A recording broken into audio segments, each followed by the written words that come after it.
what's going on, Jerome? So, been out of pocket a little bit here in beautiful, scenic Council Bluffs, Iowa. But apparently there's been an ongoing debate this week about Daunte Culpepper versus Kirk Cousins. Who's better, who you got? I don't remember how it started, but it's been tearing up social media. And it's an interesting debate for me because, one, it goes to the modern NFL. Like the NFL, especially the passing game today, is different than it was back in the early aughts with Daunte. But also it speaks to generations because I grew up with Daunte. Like Daunte was my quarterback. Get your roll on, baby. Like him chucking the ball deep to random mouths, doing some amazing things. And Daunte was ahead of his time. Like, could you imagine Daunte Culpepper today? Like prime Daunte, where he's going to run the offense that Cam Newton ran, or he's going to run the Jalen Hurts offense, RPOs. Because people forget, like Daunte was 6'5", he was 260, he could run like a tight end, and he was just massive, man. And yes, fumbling issues, small hands, whatever, but he could throw that deep ball like no one's business. And like the whole thing is that the Vikings were constantly trying to find a quarterback who could overthrow Randy Moss. You know, Cunningham had a cannon. Jeff George obviously had a huge arm. Daunte could sling it, man. And that connection between 11 and 84, I mean, it really made the Vikings during that time period where it was the end of the Denny Green. Yeah, I just saw that tag creeping up. End of the Denny Green era and moving on to Mike Tice, where he's just like chucking it. Randy ratio 11, get your roll on, man. But Daunte was extremely good. Frankly, he should have been the 2004 NFL MVP. Threw for 4,700 yards, 39 touchdowns, or something like that.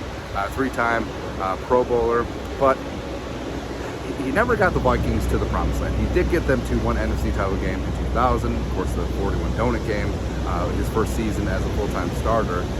And Kirk Cousins, like his legacy isn't done yet. I mean, Kirk is headed into another season here at the helm of the Vikings. His first season where he doesn't have a different play caller, so it's going to be really big for him.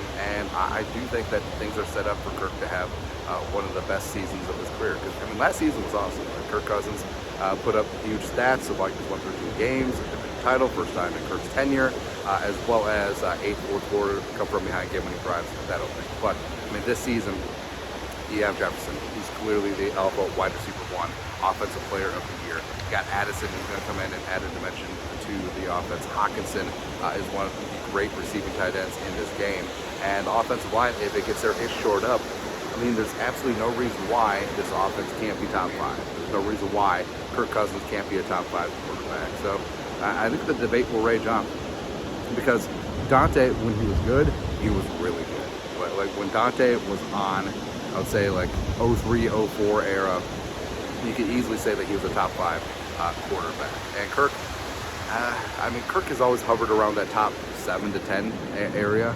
But could a major season this year, where the Vikings also have success and he's at the helm of the most high-powered offenses in the league, could that firmly put him in top 5 footing? Even though top 5 is pretty damn crowded, especially when you include all the AFC quarterbacks. But we'll see.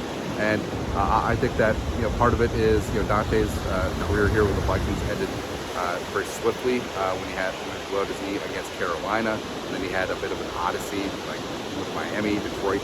All this, the Raiders really bounced around the league. And Kirk, I mean, it's extremely possible and maybe even plausible that Kirk has 2, 3, 4 good seasons left here with the Vikings.